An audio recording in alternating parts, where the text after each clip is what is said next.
오늘은 부모여 부지런히 가르치라 라고 하는 제목을 가지고 하나님 말씀 보도록 하겠습니다.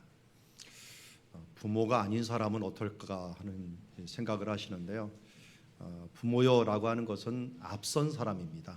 그래서 우리 청년들은 선배여 후배들에게 부지런히 가르쳐라 라는 게 될 것이고요, 우리 자녀들이 없는 분들은 우리가 먼저 된 자, 우리 먼저 신앙을 가진 자들은 뒤에 오는 사람들에게 바로 이 부분들을 부지런히 가르치라 라고 하는 부분들이 될 수 있을 것이고, 교사들은 또 우리 제자들에게 부지런히 가르치라 라는 말이 될 것입니다. 그러나 가장 중요한 부분들은 우리가 가정이 없는 사람은 없습니다. 혹시 가정 없는 사람 있나요? 그러면 부모가 없다는 거고 형제가 없다는 건데, 부모 없이 태어난 사람이 없다면은 가정은 누군가 있습니다. 혼자 남아도 친족은 있게 되죠. 그래서 친족이 없다고 하더라도 우리가 이 같은 성씨는 있잖아요. 그런 거 보면은 가족 없는 사람은 없다라고 말할 수 있을 것입니다. 그러기에 우리가 모두 우리가 먼저 된 사람들, 이런 사람들이 부지런히 가르치는 일들을 오늘 행하라라고 하는 말씀을 주셨습니다. 이 말씀은 이미 우리가 살펴보았지만 마가복음 12장 또 마태복음에서 나오고 누가복음에 나오지만 예수님께서 우리에게 명령하시고 또 우리에게 가장 큰 명령이다라고 말씀하신 거죠. 율법학자가 와서 어떤 계명이 가장 큰 계명입니까? 어떤 말씀이 가장 중요한 말씀입니까? 어떤 명령이 가장 중요한 명령입니까? 라고 물어보자 예수님은 뭐라고 말씀하셨습니까? 우리 마가복음 12장 29절 30절 같이 한번 읽어볼까요? 시작. 예수께서 대답하시되 첫째는 이것이니 이스라엘아 들으라. 주 곧 우리 하나님은 유일한 주시라. 내 마음을 다하고 목숨을 다하고 뜻을 다하고 힘을 다하여 주 너의 하나님을 사랑하라 하신 것이요. 아멘. 오늘 우리 앞에서 찬양을 했죠. 찬양이 이 가사죠. 이 가사를 찬양했고, 이 가사만 한 게 아니에요. 이 가사를 하고 또 내 자녀에게 부지런히 가르치라는 가사가 있었는데, 그것은 이 말씀이 어디에 나오는 말씀이냐 하면 이게 바로 신명기 6장에 나오는 말씀이기 때문에 그래요. 신명기 6장으로 다시 돌아가서 보았더니 예수님께서는 이스라엘에 들으라. 우리 하나님 여호와는 오직 유일하신 여호와이시니 너는 마음을 다하고 뜻을 다하고 힘을 다하여 내 하나님 여호와를 사랑하라 하는 것을 말씀하셨구나. 그런데 이 말씀만 있는 게 아니라 그 뒤에 보니까 뭐가 있어요? 오늘 내가 내게 명하는 이 말씀을 너는 마음에 새기고 내 자녀에게 부지런히 가르치며 집에 앉았을 때든지 길을 갈 때든지 누웠을 때든지 일어날 때든지 이 말씀을 강론할 것이라 하는 이 말씀을 가지고 예수님께서 이 말씀이 성경 전체의 가장 핵심적인 말씀이다. 그러니 너는 이 말씀을 가지고 가장 큰 계명으로서 너를 지켜라 해서 우리가 대명령이다, 큰 명령이다, 첫째 되는 명령이다 라고 하는 말씀으로 보았습니다. 그런데 이 말씀을 우리가 받은 것은 예수님 때문에 받은 게 아니고요, 성경의 신명기에 나온 말씀이기 때문에 우리가 받은 거죠. 그런데 예수님도 이것을 확인했지만 유대인들도 이것을 잘 알고 있어요. 그래서 이 말씀을 두루마리에 아주 조그맣게 써갖고요, 지금 저기 군인인데 이 군인이 머리에다가 뭐 이렇게 올려놓고 있죠. 그게 뭐냐면 이 말씀을 돌돌돌 말아갖고 그 위 곽에다가 넣은 거예요. 상자에다 넣은 거예요. 그리고 이 손에도 있죠. 원래 손목에 매라 그랬는데요, 손목에서부터 줄줄줄줄 매갖고 여기다가 또 말씀을 넣어갖고 있으면 이 말씀이 어디하고 딱 되게 되냐면 이 심장하고 되게 있어. 심장하고 딱 될 수 있도록 심장 높이에 딱 올려놨어요. 그래서 머리와 마음이에요. 머리와 내 생각과 내 마음, 이 모든 것을 다하여 마음을 다하고 라고 했는데, 다하여서 하나님을 사랑하라 하는 부분들을 이들이 몸소 실천을 하는 거예요. 그래서 이 말씀은 사실은 6절 7절에 나오는, 그래서 8절 9절에 이렇게 하라고 조금 이따 보면 나와요. 그래서 내 머리에 두고 내 손목에 두고, 그리고 집마다 문이 있을 거 아니에요. 문 없는 집 없죠. 이 설주가 있단 말이에요. 문 옆에 있는 기둥에다가 오른쪽에 보면은 이렇게 조그만 상자 있죠. 그 상자에다 또 돌돌돌 말아갖고 그 말씀을 집어넣어요. 그리고 그것을 붙여놓습니다. 이걸 문설주를 맺주자라고 부르거든요. 그래서 문설주에 붙이는 것, 그래서 맺주자라고 이름을 붙이게 됩니다. 여기만 붙이는 게 아니라 큰 성문, 그래서 여러분 예루살렘 성지순례 가면은 큰 성문에 무조건 이게 다 붙여 있어요. 그래서 들으라라는 말의 첫 번째 글자가 여기 맨 위에 쉰이라고 하는 우리 그 갈고리 모양으로 돼 있는 부분들이 있는데요. 이런 모양으로 돼 있는 그 글자를 맨 첫 글자를 쓰고서 우리가 하나님께 이 말씀을 지켜야 된다라는 것입니다. 유대교는 반쪽 종교입니다. 어떻게 보면 예수님이 없는 종교죠. 구약만 있는 종교이기 때문에 아직 미완성 종교였어요. 그런데 예수님이 오셔서 완성을 해주셔서 성취를 해주셨어요. 그런데 지금도 유대인들이 똑똑하다 그러는데 반쪽만 믿었는데 이 정도 똑똑하니 전부를 믿으면 얼마나 대단하겠습니까? 그런데 문제는 우리가 이 반쪽의 좋은 점을 너무 배척해 온 게 있어요. 그건 유대교적인 거 아니야? 율법적인 거 아니야? 아니 예수님도 인정한 거를 갖다가 우리는 그거를 인정하지 못하고 예수님만 하다 보니까 예수님이 인정한 구약에 대한 부분들을 놓친 것들이 있다는 것입니다. 예수님이 인정하고 가장 강조해야 될 부분들이 신명기 6장의 말씀이라고 한다면 우리도 이 율법의 말씀을 붙잡고 우리가 완성된 복음을 가진 자로서 이 말씀에 따라서 교육할 때 하나님의 나라를 온전히 이룰 수 있다는 겁니다. 그래서 원래는 이 초대교회 사람들의 대부분이 유대인들이었기 때문에 이 부분들에 대해서 별로 이질감이 없었어요. 그런데 우리가 이방인들에게 복음이 전파되면서 이런 부분들이 자꾸만 흐려지고 놓쳐지다 보니까 특별히 요새 와서 우리 가운데 핵가족 시대가 시작되었어요. 저는 이 핵가족 시대는 사탄의 전략 같아요. 유대교나 이슬람은요, 신앙의 전수가 거의 100% 이어집니다.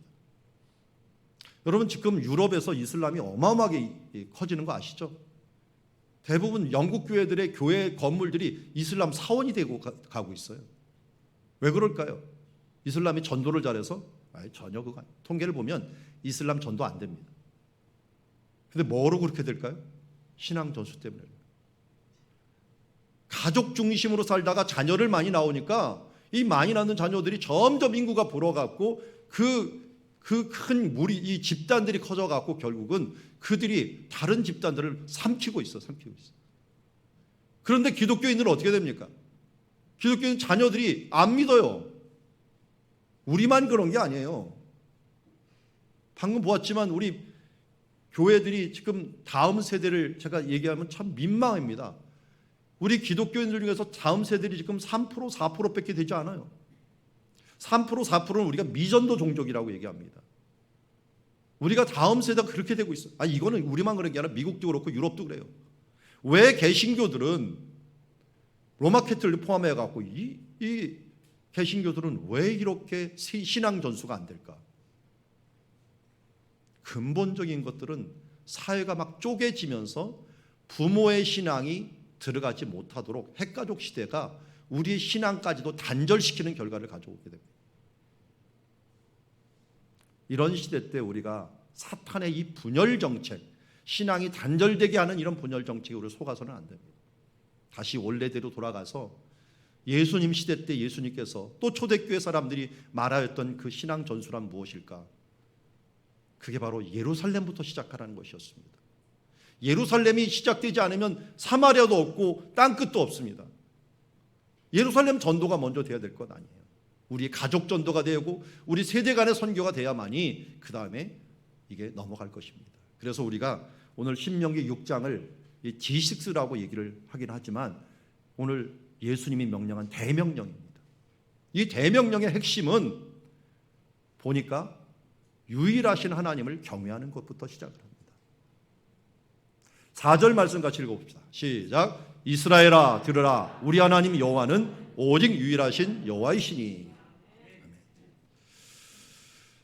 하나님께서 우리를 향하여 뭐라고 부르냐면 이스라엘이라고 부릅니다. 이스라엘. 우리는 어떤 존재입니까? 야곱과 같은 존재 아닙니까?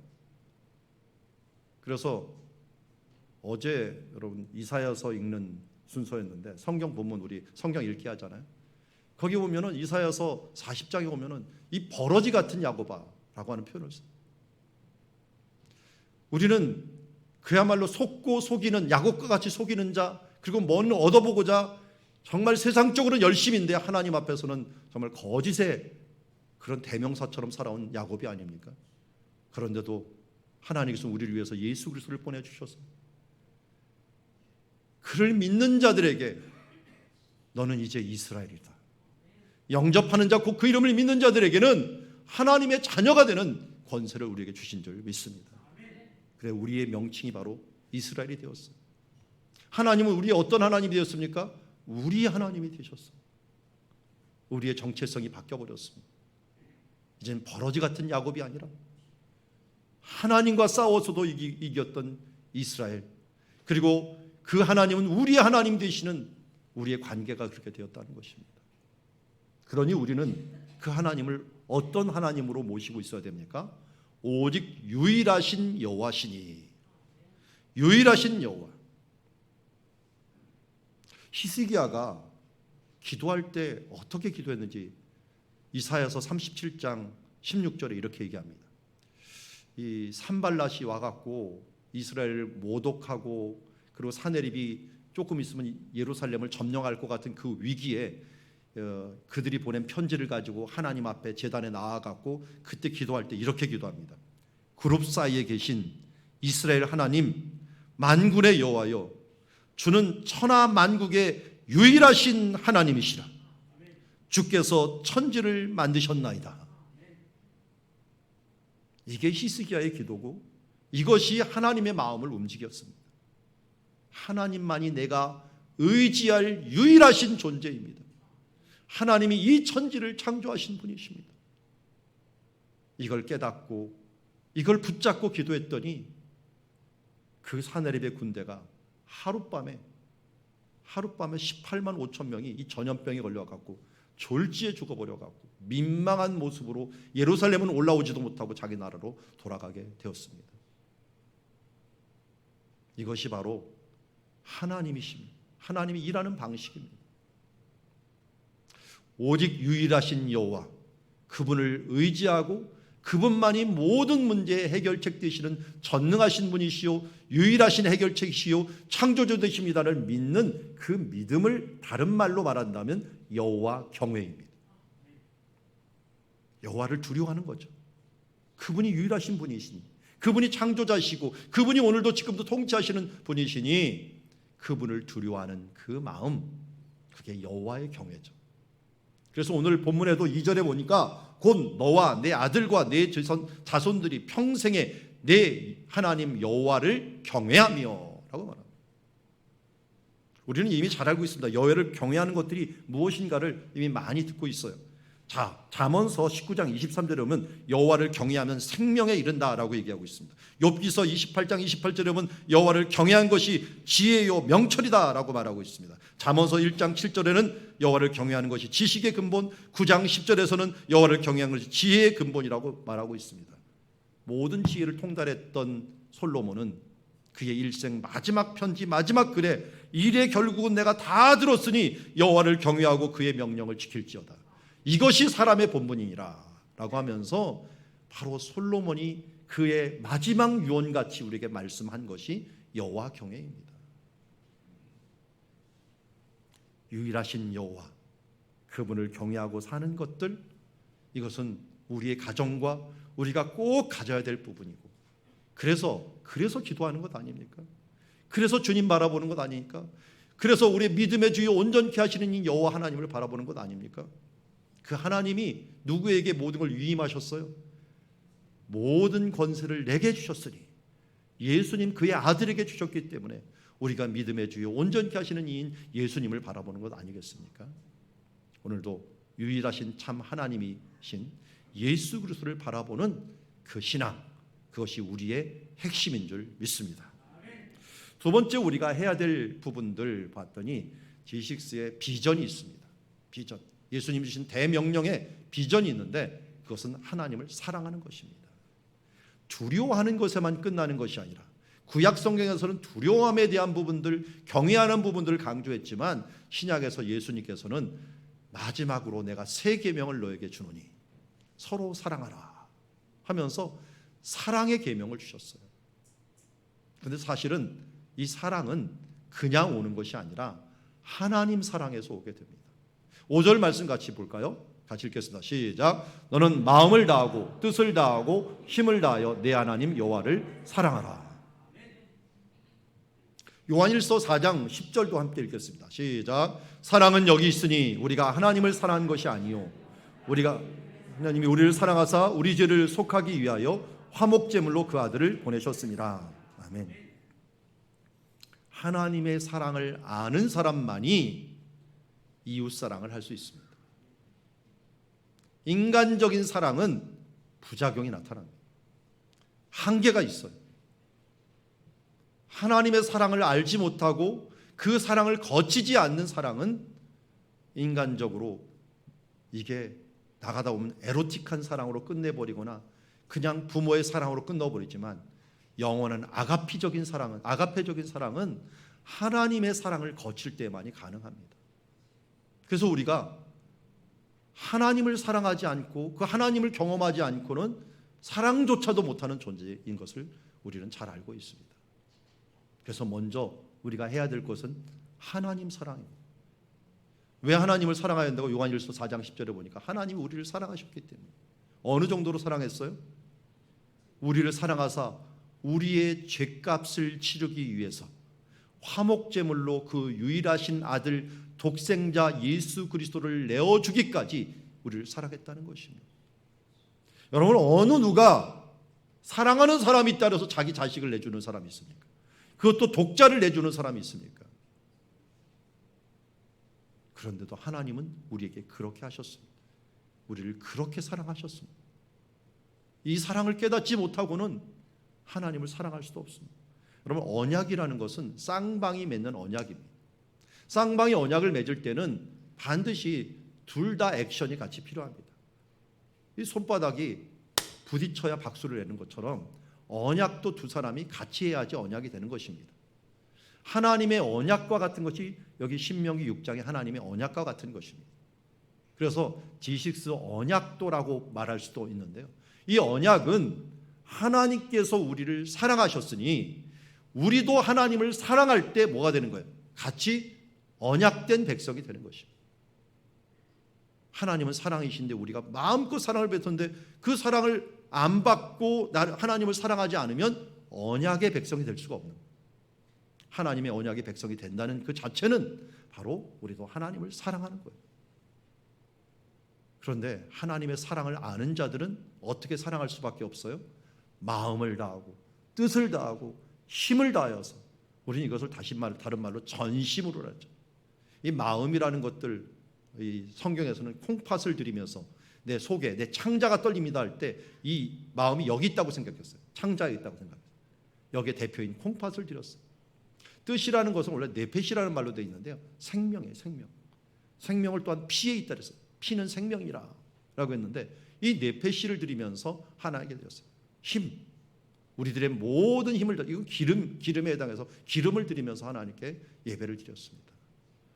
그래서 예배를 드리면서 여호와의 사랑을 먼저 경험을 하는 거예요. 내가 이렇게 사랑하겠습니다. 콩팥을 드리면서 내 마음을 드리고, 기름을 드리면서 내 힘을 드리고, 피를 쏟으면서 내 바로 생명을 드리면서 하나님을 사랑하겠습니다. 왜요? 하나님께 그렇게 나를 사랑하셨으니까. 나도 그렇게 사랑합니다. 여러분, 사랑은 절대로 배신하지 않습니다. 우리가 하나님을 사랑하면 하나님께서 우리에게 당연히 갚아주시겠지만, 우리가 그 사랑으로 또 다른 사람을 사랑한다면 하나님께서는 그 사랑을 절대로 헛되이 돌아오게 하지 않을 것입니다.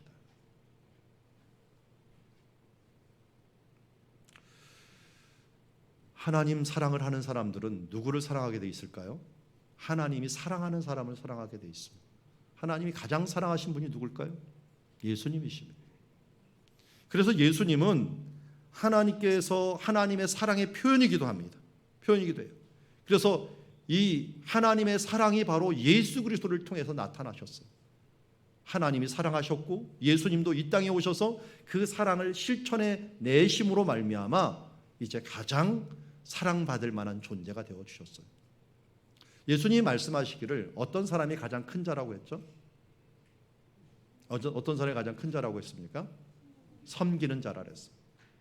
우리 교회에서 가장 큰 자는 제가 아니고요, 여러분, 가장 잘 섬기는 사람이 하나님 보시기에 가장 큰 자입니다. 제가 만약 잘 섬기고 있다면 제가 가장 큰 자이고요. 여기 이름 없이 빚도 없이 잘 섬기고 있고 오늘 사역 축제에 있지만 잘 섬기고 있는 분들이 있다면 그분들이 가장 큰 자입니다. 예수님은 우리를 어느 정도로 사랑하셨을까요? 우리는 근데 예수님의 사랑을 따라갈 수가 없어요. 왜냐하면 우리가 커봤자 피조물인데 예수님은 하나님이셔요. 하나님인데 어느 정도까지 와서 이 사랑해 주셔서 피조물이 되는 것뿐만 아니라 우리 자기 죄도 없는데 우리 죄를 위해 죽기까지 우리를 사랑해 주셨어요.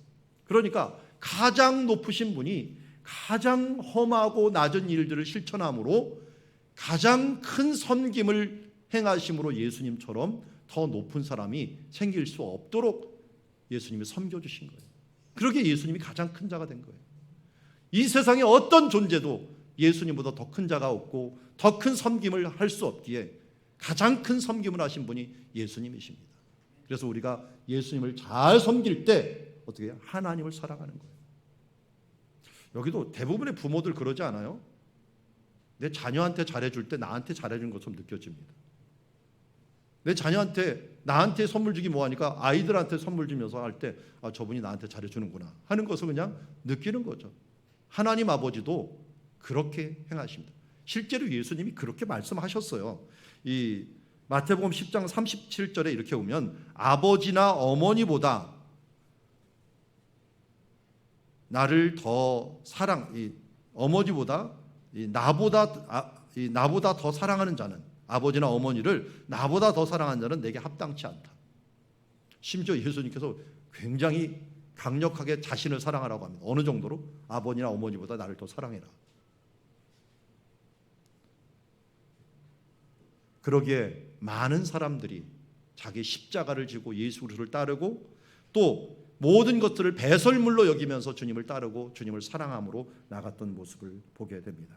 예수님을 사랑하는 방법을 알려주셨습니다. 어떻게 사랑하라 그랬어요? 요한복음 14장 21절 우리가 잘 아는 말씀이죠. 나의 계명을 가지고 지키는 자라야 어떤 사람이라고요? 나를 사랑하는 자니. 나를 사랑하는 자는 내 아버지께 사랑을 받을 것이요 나도 그를 사랑하여 그에게 나를 나타내리라. 사랑하는 방법이 무엇일까요? 예수님의 계명을 지키는 겁니다. 예수님의 계명은 또 뭘까요? 또 여기 말하는 이 유일하신 하나님을 경외하고 그 말씀대로 서로 사랑하라는 그 말씀이 될 것입니다.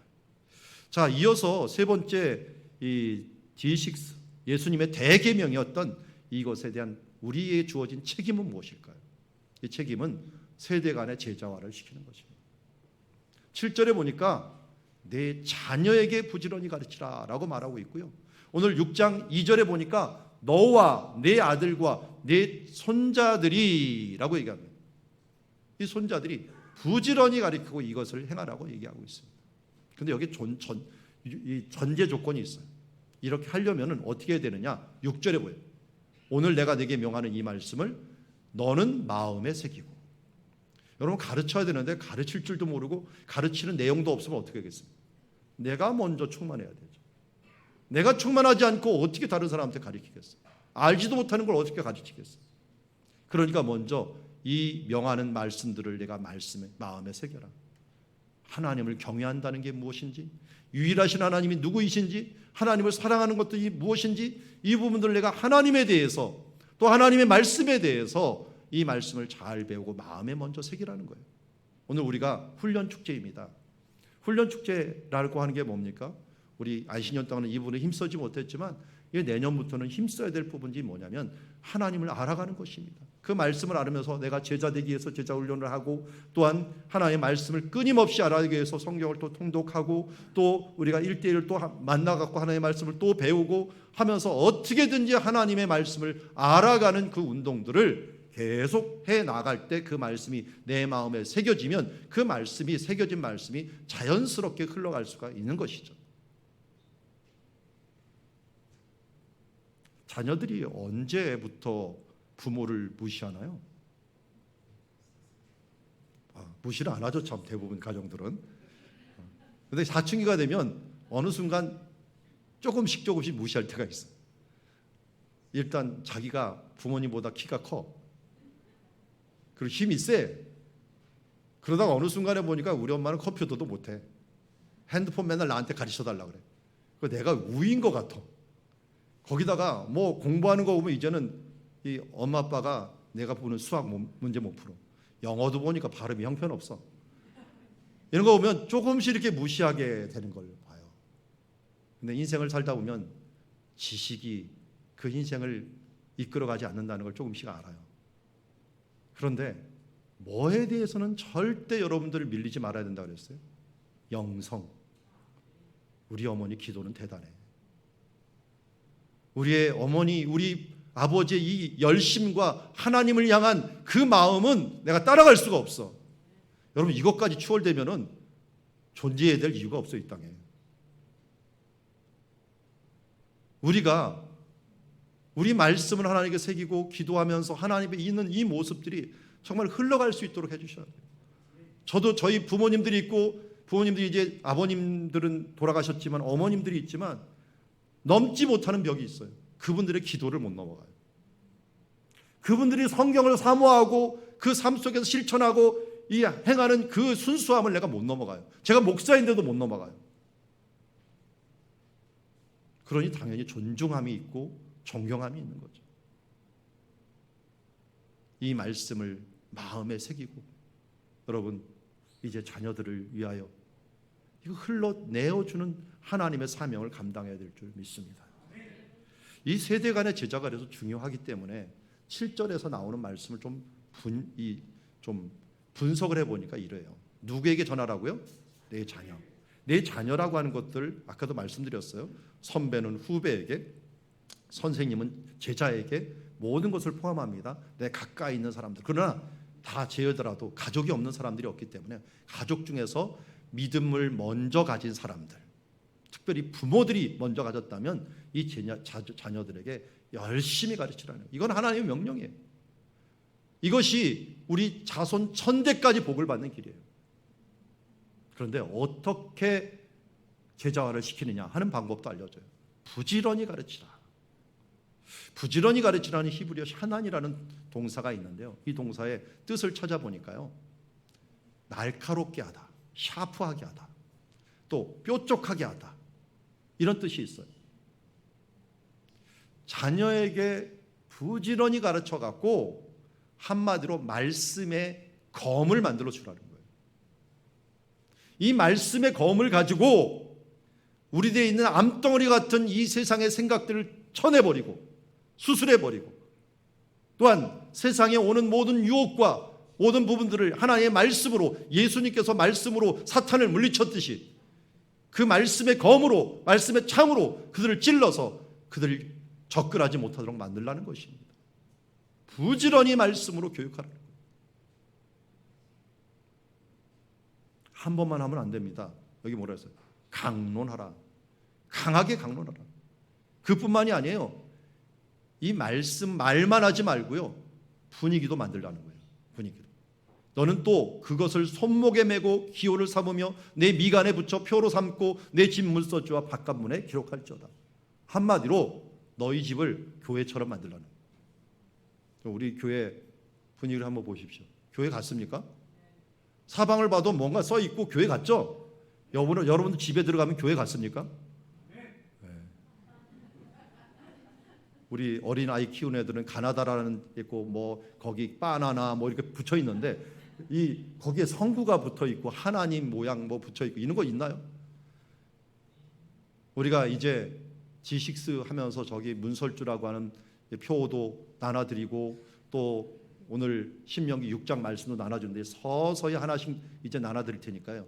여러분 집을 교회화하십시오. 그래서 우리는 2개의 교회를 꼭 갖고 있어야 돼요. 가정교회 하나, 우리 지역교회인 함께 모이는 사랑누리 교회 하나. 이렇게 함께 모여서 같이 연계해갖고 동시적으로 우리 클라우드가 어떤 기능 하시는지 아시죠? 뭐 대부분 컴퓨터 하시는 분들. 저도 클라우드 매번 써요. 여기서 작업하면 이 클라우드에 올라가고 저기서 똑같이 나와요. 그런 것처럼 우리 교회가 그렇게 해나가야 된다는 거예요. 가정도 교회고 여기도 교회고 우리의 삶의 모든 168시간 일주일의 모든 시간이 바로 부지런히 또 신앙 안에서 나오는 이런 문화로 만들어 가야 된다는 것입니다. 저는 이 예화가 놓치질 않아요. 어느 집사님이 목사님이 신방을 갔더니 한탄하면서 얘기를 하더래요. 우리 아들 삼형제, 아빠가 먼저 돌아가셔갖고 내가 혼자 과부돼서 키웠는데 얘네들은 다 내 옆에 있지 않고 다 선원이 돼갖고 바다로 나가버려갖고 제가 볼 수 없는 아들들이 되었다. 근데 목사님이 그 집을 신방하면서 그 이유를 알았어요. 현관을 딱 열었는데 거기에 멋진 범선이 딱 앞에 서 있는 거예요. 아이들이 맨날 들어오며 나가며 그 범선을 보며 살았어요. 내 선원이 돼야지. 선원이 돼야지. 그걸 없애버리고 이 신명기 6장 말씀을 써놨다면 어떻게 됐을까요? 하나님을 경외하는. 그래서 여러분들에게 오늘 대문에 붙이고 냉장고에 붙일 이 말씀 자석을 오늘 준비한 것으로 알고 있습니다. 홍보부에서 준비했는데 여러분 이것을 가지고 붙여놓고 더 원하시면 우리 교회에서 더 만들도록 하겠습니다. 그래서 사방에서 만들어 갖고 어떻게든지 이 아이들이 이것을 보면서 하나님의 말씀을 보면서 이렇게 살아야 되는 거구나 하는 걸 나도 모르게 잠재의식 속에서 배울 수 있도록. 그리고 여러분 글씨 배울 때 성경책 가지고 배울 수 있도록 좀 도와주십시오. 글씨 못 쓰고 애들 한글 모르면 성경 쓰다가 배우게 하시고, 그리고 성경 읽어주다가 글씨 배우게 하시고, 독서의 제1순위가 말씀 읽는 거로 돼야 되지 어떻게 세상 교육하는 것들이 제1순위가 돼버려 갖고 이게 부지런히 가르치는데 하나님의 말씀과 명령을 가르치지 않으므로 여러 이 세상적인 사고들이 먼저 들어가는 것을 보게 됩니다. 그거 잘라내기가 더 힘들어요. 여러분 새로운 도화지 쓰는 것보다 지우는 게 더 힘들어요. 그래 처음부터 잘하시고 지금이라도 늦지 않았으니 이것을 시작하는 여러분들이 되시길 바랍니다. 언제 해야 된다고요? 집에 앉았을 때든지 길을 갈 때든지 누웠을 때든지 일어날 때든지. 다시 말하면 뭐예요? 항상 언제든지 이 부분들을 행하라는 것이죠. 집에 앉아서 밥을 먹을 때 밥상머리에서 하고요. 길을 갈 때 어디든지 여행을 갈 때나 어디든지 갈 때도 항상 이 말씀을 얘기하고요. 누워있을 때 잠자기 전에 성경 읽어주고요. 잠자기 전에 축복해주고요. 일어날 때도 또 그를 향하여 축복해주시고요. 그러면서 기도할 때 아니 유대인들이 그렇게 해요 진짜. 그러니 유대인들의 신앙이 그렇게 갈 수가 있죠. 그래서 자기 전에 한번 아버지가 축복 기도해주고 또 일어났을 때 그 기도 쇼울 안에 들어오라고 축복해주고 그러면서 이들이 밤낮으로 이것을 하니 2000년이 지나도 그들의 신앙이 변하지 않고 지금까지 유지할 수가 있는 것 아니겠습니까? 여러분들 얼마나 노력합니까? 저도 보면 한심해요. 지금 와서 노력한다고 하지만 정말 부족합니다. 여러분 이 진리의 말씀, 예수님께 주신 이 대계명인 하나님의 유일한 분이시며 그분을 내가 사랑하는 삶을 살아라라고 하는 이 명령을 우리가 자손 대대로 전함으로 말미암아 다음 세대를 제자화시키는 복을 누리시기를 바랍니다. 자, 이렇게 하면 어떤 복이 있을까요? 오늘 성경에서 말씀합니다. 2절에 보면 여호와를 경외하면 내 아들과 내 자손들과 이 모든 것이 평생 여호와를 경외하면 어떤 일이 벌어진다고? 2절 끝에 보니까 내 나를 장구하게 할 것이다. 너의 자손들이 대대로 이어지게 할 것이다. 또한 뭐예요? 3절에 보니까 내가 복을 받는다. 어떤 복이에요?